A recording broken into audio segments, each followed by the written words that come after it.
राजपाल यादव से हमें क्या सीखना चाहिए, आइए हम जानते हैं इस वीडियो में। देखिए आज के डेट में जो राजपाल यादव के पास में 5 करोड़ की उधारी थी और वो आज उधार बढ़ के 9 करोड़ हो गया है।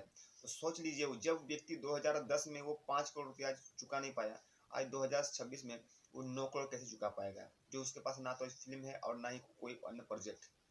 तो उनसे हम जानते हैं कि उनकी लाइफ में गलती क्या थी और हमें उनसे क्या सीखना चाहिए, आइए जानते हैं इस वीडियो में। तो सबसे पहले है कि आप जिंदगी में कभी भी अपने औकात से बढ़कर ज़्यादा उधार नहीं लेना चाहिए, जो गलती की थी राजपाल यादव। दूसरी जो गलती की है थी, उसके पास जो टैलेंट था, उस टैलेंट से वो पैसा कमा रहा था और लोगों के बीच में एक बढ़िया फेम भी था। यदि किसी व्यक्ति के पास में टैलेंट है तो उस टैलेंट से वो पैसा कमा सकता है, रेस्पेक्ट कमा सकता है। यदि किसी पास में फेम है तो उस फेम से वो लोगों में पहचान पैदा कर सकता है। यदि आपके पास में सिक्योरिटी नहीं है, परंतु लाइफ में जो सिक्योरिटी है वो सिक्योरिटी सिर्फ एक ही चीज़ दे सकती है, वो है आपकी पैसा। यानी इसीलिए पैसे कमाने के अलावा हमें कुछ पैसे को बचाना भी चाहिए। जब भी पैसे की बात आती है तो उसमें दो चीज़ आती है, एक होता है फाइनेंशियल सिक्योरिटी, एक होता है फाइनेंशियल स्टेबिलिटी।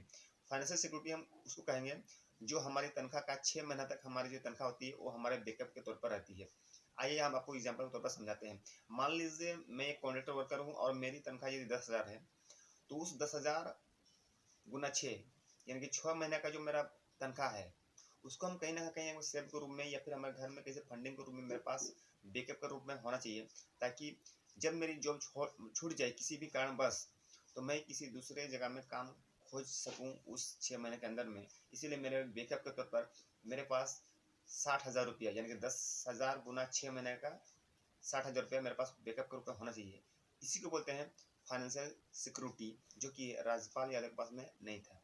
अब बात कर लेते हैं कि फाइनेंशियल स्टेबिलिटी क्या है। फाइनेंशियल स्टेबिलिटी यदि किसी व्यक्ति का, यदि वो 3 साल का, यदि उनका जो खर्चा यदि वो बैकअप के तौर पर रख लिया है, यदि किसी व्यक्ति यदि 3 साल का यदि खर्चा अपना बैकअप के तौर पर रख लिया है, तो उस व्यक्ति को हम बोलेंगे फाइनेंशियल स्टेबिलिटी।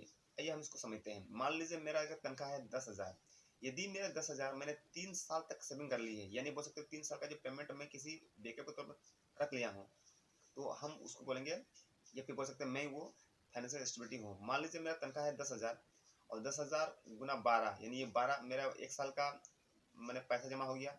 उसके बाद गुना करेंगे 3, तो ये जो मेरा 12 गुना 3 गुना 10,000, ये मेरा 3 साल का अमाउंट हो गया है 3,60,000 रुपया।